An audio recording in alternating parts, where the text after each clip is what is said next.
श्री स्वामी समर्थ. जय जय स्वामी समर्थ.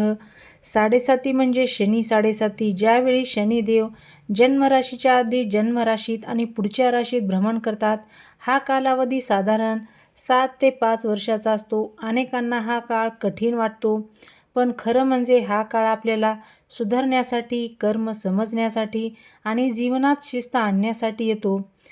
आता आपण साडेसाती कमी त्रासदायक होण्यासाठी आणि सकारात्मक बनवण्यासाठी प्रभावी असे उपाय पाहणार आहोत.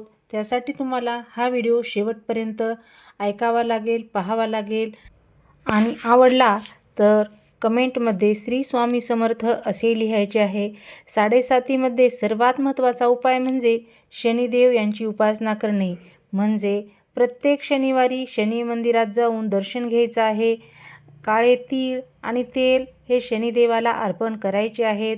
त्यानंतर एक मंत्र आहे, तो मंत्र 108 वेळा म्हणायचा आहे किंवा जप करायचा आहे. मंत्र काय आहे? ओम शम शनीश्वराय नमः. हा मंत्र 108 वेळा जपायचा आहे. यामुळे शनिदेव प्रसन्न होतात आणि आपल्यावरील कष्ट हे कमी होत असतात. त्यानंतर पिंपळाचे झाड हे शनिदेवाचे संबंधित असते, त्यामुळे उपाय करायचे आहेत. पिंपळाच्या झाडाची सेवा करायची आहे. शनिवारी पिंपळाच्या झाडाला पाणी अर्पण करायचं आहे. संध्याकाळी तेलाचा दिवा लावायचा आहे. 7 वेळा प्रदक्षिणा घालायच्या आहेत. हा उपाय अतिशय प्रभावी उपाय आहे. त्यानंतर शनी प्रसन्न होण्याचा मार्ग कोणता? तर दानधर्म हा एक मार्ग आहे. साडेसातीमध्ये दान खूप महत्त्वाचं असतं. शनिवारी दान करायचं आहे. काळे कपडे, काळे तीळ, उडीद डाळ, लोखंडी वस्तू आणि चप्पल. त्यानंतर गरीब, गरजू आणि अपंग लोकांना मदत केल्याने शनिदेव लवकर प्रसन्न होत असतात. त्यानंतर प्राण्यांना अन्न द्यायचं आहे. सगळ्यांना कावळ्यांना म्हणजे शनीचे वाहन त्याला अन्न द्यायचं आहे. काळ्या कुत्र्याला पोळी किंवा भाकर द्यायची आहे. हे उपाय साडेसातीचा त्रास कमी करण्यासाठी खूप प्रभावी आहेत. हनुमानजी यांची उपासना केल्याने शनीचा प्रभाव हा कमी होत असतो. तर उपाय काय करायचा आहे? मंगळवार आणि शनिवार हनुमान चालीसा वाचायची आहे. हनुमान मंदिरात जाऊन दर्शन घ्यायचं आहे. हनुमानजी आणि शनीच्या वाईट प्रभावापासून संरक्षण करत असतात. त्यानंतर साडेसाती म्हणजे फक्त पूजा नाही, तर जीवनशैली सुधारण्याचा काळ असतो. लक्षात ठेवायचं आहे, खोटं बोलायचं नाही, कोणालाही त्रास द्यायचा नाही, मेहनत करायची आहे, संयम ठेवायचा आहे. शनिदेव न्यायाचे देव आहेत. चांगल्या कर्माला चांगलेच फळ देत असतात.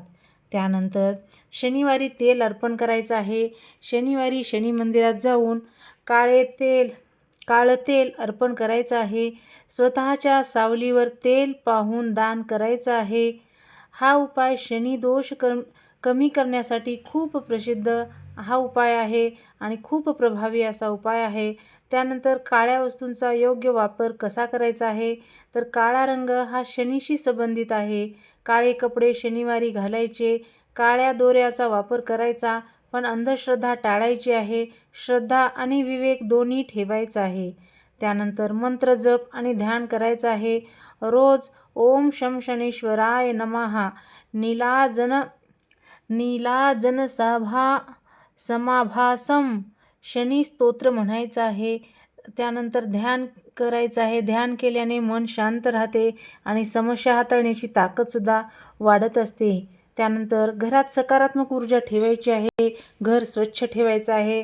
वाद टाळायचे आहेत. देवघरात दिवा लावायचा आहे. सकारात्मक वातावरण साडेसातीचा प्रभाव कमी करतं. तर साडेसाती म्हणजे काय? तर ही सर्वात महत्त्वाची गोष्ट आहे. साडेसाती म्हणजे शिक्षा नाही, ते कर्म सुधारण्याची संधी आहे. जर तुम्ही प्रामाणिक राहिलात, इतरांना मदत केली, संयम ठेवला, तर साडेसाती तुमचं आयुष्य बदलून टाकू शकते. साडेसाती तुमचं नुकसान करायला येत नाही, ती तुम्हाला मजबूत बनवायला येत असते. शनिदेव कधीही अन्याय करत नाहीत, ते फक्त तुमच्या कर्माचे फळं देत असतात. जर तुम्ही आजपासून हे उपाय सुरू केले, तर येणारे 7 ते 5 वर्ष तुमच्या आयुष्याचे सर्वात शक्तिशाली वर्ष ठरू शकतात. फक्त श्रद्धा ठेवा, संयम ठेवा आणि मेहनत करा. यश तुमच्या पायाशी येणारच आहे. शनिदेवाची कथा आणि तत्त्व जर तुम्हाला समजून घ्यायचं असेल तर हा व्हिडिओ तुम्हाला शेवटपर्यंत ऐकावा लागेल. शनिदेव हे फक्त दंड देणारे देव नाहीत, ते न्यायाचे देव आहेत. 7.5मध्ये काय घडतं तर जुने कर्म परत येतात, चुकीच्या गोष्टीची जाणीव होते, अहंकार तुटत असतो, माणूस आध्यात्मिक बनत असतो. त्यामुळे घाबरण्यापेक्षा हा काळ जीवन बदलण्याची संधी म्हणून घ्यायचा आहे. तर शनिवारी संध्याकाळी काय करायचं आहे तर दीपदान करायचं आहे.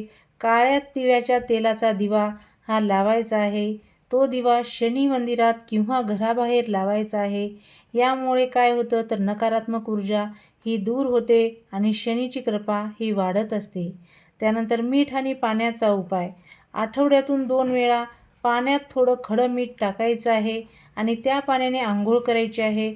यामुळे शरीरातील आणि मनातील नकारात्मक ऊर्जा ही कमी होत असते. त्यानंतर कावळ्यांना अन्न देताना घासाचा मंत्र म्हणायचा आहे. कावळ्यांना अन्न देताना मनात म्हणायचं आहे, शनिदेव प्रसन्न होत. कावळा हा शनीचा दूत असतो, त्यामुळे हा उपाय थेट परिणाम करत असतो.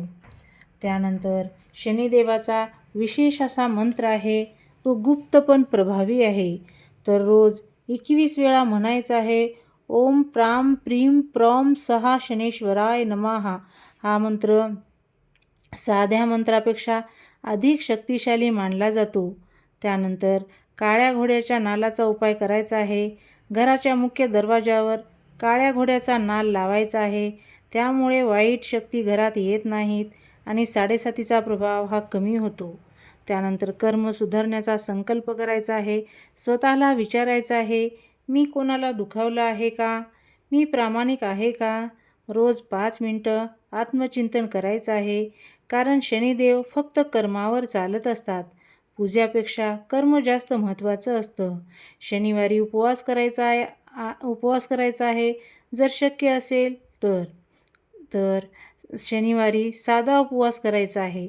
फक्त फळ किंवा एक केळी खाऊन, एक वेळ अन्न खाऊन उपवास करायचा आहे. यामुळे मन आणि शरीर दोन्ही शुद्ध होत असतं.